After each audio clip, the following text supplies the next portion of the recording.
I am documenting a structural inversion.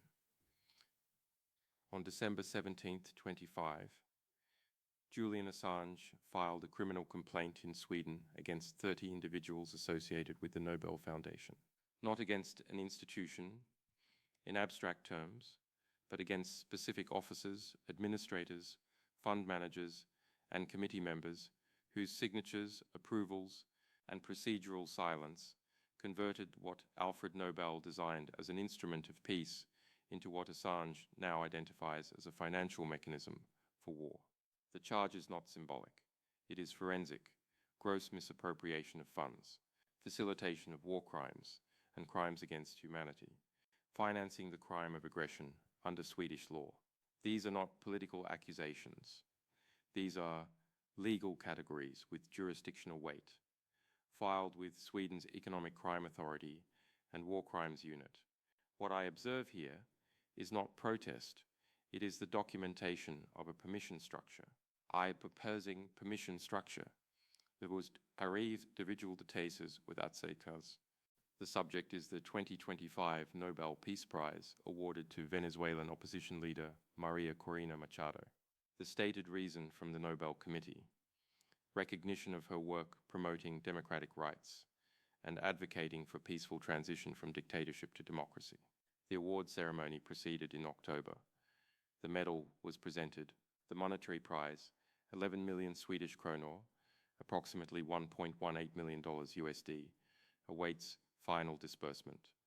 But what the records reveal, what Assange's complaint meticulously catalogues, is that during the exact period between Machado's nomination and the award ceremony, she publicly endorsed military intervention, praised the largest US military buildup in the Caribbean since the Cuban Missile Crisis, entered into agreements to privatize $1.7 trillion in Venezuelan oil reserves in exchange for foreign military support, and called strikes on civilian vessels justified and visionary. This is not a case of someone changing positions after receiving an award. This is a case of an award being given asterisk because of asterisk. Those positions that align not with Alfred Nobel's explicit criteria, but with strategic geopolitical objectives that benefit from the institutional credibility the Nobel name provides. I trace the responsibility through three layers. Asterisk, layer one, the testamentary mandate. Asterisk, Alfred Nobel's will, written in 1895, is not ambiguous. It specifies that the Peace Prize shall go to the person who during the preceding year shall have done the most or the best work for fraternity between nations, for the abolition or reduction of standing armies, and for the holding and promotion of peace congresses, not for advocacy of democracy, in general terms, not for opposition to authoritarian governments. The mandate is functionally precise: reduction of military capacity, promotion of international dialogue structures, measurable contribution to peace. Machado's public record during the eligibility period includes explicit support for US military escalation, endorsement of economic sanctions designed to collapse civilian infrastructure, and public dedication of her Nobel Prize to Donald Trump in recognition of his administration's pressure campaign against Venezuela. What I am documenting is not political disagreement with Machado's objectives. I am documenting the structural gap between what Nobel's will requires and what the Nobel Foundation approved. That gap, that space between mandate and execution, is where fiduciary duty collapses into institutional complicity. Asterisk, layer two, the Caribbean deployment context. Asterisk, at the time of Machado's Nobel announcement, the United States had deployed over 15,000 military personnel to the Caribbean theater. This includes the USS Gerald R. Ford Carrier Strike Group, multiple amphibious assault vessels, and forward-deployed special operations units. Military analysts describe this as the largest concentration of US force projection in the region since 1962. Machado did not distance herself from this buildup. She amplified it. In recorded statements compiled in Assange's complaint, she described military escalation as the only way. and praised Trump administration officials for their visionary approach to regime change operations. What the Nobel Foundation awarded, what 30 named individuals approved through their procedural roles, was not merely a person, it was a strategic narrative. The award provided international legitimacy cover for operations that, absent that cover, would face greater diplomatic resistance, and might recover that ultimately Bekoev to people but there's the tide Bekoev Alfred Bekoev. This is not speculative. The Nobel Peace Prize carries institutional weight. When the Norwegian Nobel Committee, acting on behalf of funds administered by the Swedish Nobel Foundation, awards the prize, it signals to international institutions, media frameworks, and diplomatic corps that the recipient represents values aligned with peace. That signal has operational consequences. It shifts the framing of military intervention from aggression to liberation. It converts economic warfare into humanitarian pressure. It transforms the language around regime change from violation of sovereignty to restoration of democracy. And what I observe, what Assange's complaint forces into the evidentiary record, is that this transformation was not accidental. It was structural. It required the active participation of fund administrators who knew or should have known that disbursement to Machado would directly contradict Nobel's testamentary terms. Asterisk, asterisk layer. 3. The Gaza alignment, asterisk, asterisk. Within days of receiving the Nobel Peace Prize, Machado placed a phone call to Israeli Prime Minister Benjamin Netanyahu. This occurred during the period when international legal scholars, human rights organizations, and multiple UN rapporteurs were documenting what South Africa's case before the International Court of Justice, formally termed acts of genocide in Gaza. Machado's statement was unequivocal. Vocal support for Israeli military operations, commitment to relocate Venezuela's embassy to Jerusalem should she assume power, alignment with the most aggressive elements of US Middle East policy. The Nobel Foundation did not issue clarification. It did not suspend disbursement pending review. The 30 individuals named in Assange's complaint, Foundation Chair, Executive Director, Board members, Investment Committee officers, maintained procedural silence. Silence here is not absence, it is participation. But participation. What Assange argues and what the legal structure of his complaint requires Swedish authorities to investigate is that these 30 individuals had the authority to intervene. The Nobel Foundation has previously withheld prize disbursements. In 2018, the Literature Prize was suspended due to internal scandal. The mechanism exists, the precedent is established, but in this case, with Machado, with the Caribbean deployment context visible, with the Gaza alignment documented, with Alfred Nobel's will explicitly requiring peace work and reduction of standing armies, the disbursement process continued. That continuation is what Assange terms misappropriation.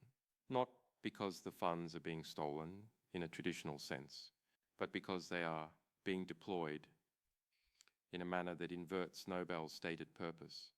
The endowment for peace becomes the subsidy for escalation. I document the structural irony. Julian Assange, who spent 5 years in a maximum security British prison, 7 years confined to the Ecuadorian embassy, and over a decade under legal persecution for publishing classified documents that exposed war crimes, is now the individual filing criminal complaints to protect the institutional integrity of a peace prize. He is not claiming moral authority. He is not positioning himself as a hero. What he is doing, what the language of his complaint reveals, is assuming the role the Nobel Foundation itself abandoned, the role of fiduciary guardian to Alfred Nobel's testamentary intent. This is the inversion I am documenting. The whistleblower becomes the institutional protector. The prize, meant to reduce military conflict, becomes the instrument that legitimizes it. And the 30 officers responsible for safeguarding Nobel's legacy become, through their procedural compliance, through their institutional silence, the mechanism by which that legacy is converted into its opposite. Asterisk, asterisk. The escalation scenario, asterisk, asterisk. What Assange's complaint requests is immediate freezing of all remaining Nobel funds, designated for Machado. Return of the medal. Criminal investigation of foundation officers for breach of trust, facilitation of war crimes and conspiracy under Swedish and international law, and referral to the International Criminal Court if domestic mechanisms prove insufficient. These are not symbolic demands. They carry jurisdictional weight. Sweden has robust economic crime statutes. It has war crimes investigation capacity. And because the Nobel Foundation operates under Swedish law, it is subject to Swedish legal accountability. But what I observe in the weeks since the complaint was filed is calibrated silence. No major Western media outlet has treated this as a structural crisis. Coverage has been minimal, framed as Assange criticizes Nobel choice, rather than criminal complaint alleges Nobel Foundation facilitated war crimes financing. The language sanitizes the claim. It reduces legal accountability to political disagreement. And that reduction, that framing choice, is itself part of the permission structure I am documenting. Because if Machado's Nobel Prize is allowed to stand, if the funds are dispersed, if the investigation is quietly declined, if the 30 named individuals face no accountability, then what has been established is precedent. The precedent that Alfred Nobel's will can be ignored when geopolitical convenience requires it. That institutional credibility can be weaponized without consequence. That the structural inversion of peace into war is permissible as long as the language remains polite and the procedures appear legitimate. And asterisk, asterisk, final assessment, asterisk, asterisk. I return to the opening claim, this is a structural inversion, not a mistake, not an unfortunate misalignment, not a difference of opinion about what constitutes peace. What I am documenting is a system where the institutional mechanisms designed to promote peace have been captured by the logic of conflict, where the credibility built over 124 years of Nobel Prize history becomes the very asset that enables escalation, where responsibility does not disappear, it simply diffuses across 30 signatures, 30 procedural approvals, 30 moments where intervention was possible and silence was chosen. Julian Assange, who knows what it means to be prosecuted for revealing how systems operate, has filed this complaint not to claim innocence for himself, not to position himself as morally superior, but to force a simple question into the legal record. If an endowment explicitly designated for the reduction of standing armies is used to provide financial and institutional support to someone advocating for military intervention, is that misappropriation? Swedish authorities now hold that question. The Economic Crime Authority, the War Crimes Unit, the legal apparatus that exists in theory to ensure that institutional power serves the purposes for which it was designed. What I will be documenting in the months ahead is whether that apparatus functions or whether it too operates within the same permission structure, whether accountability is possible or whether the inversion is now complete.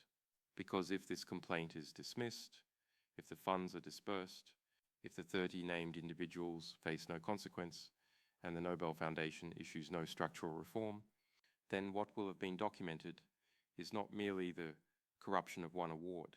It will be the documentation of a permission structure so deeply embedded that even the most explicit legal challenge, even the invocation of a testamentary mandate over a century old, even the filing of war crimes facilitation charges cannot interrupt it. That is what I am observing. That is what the records will show. And silence in this context will have revealed itself not as neutrality, but as the final form of complicity, and documenting a structural inversion.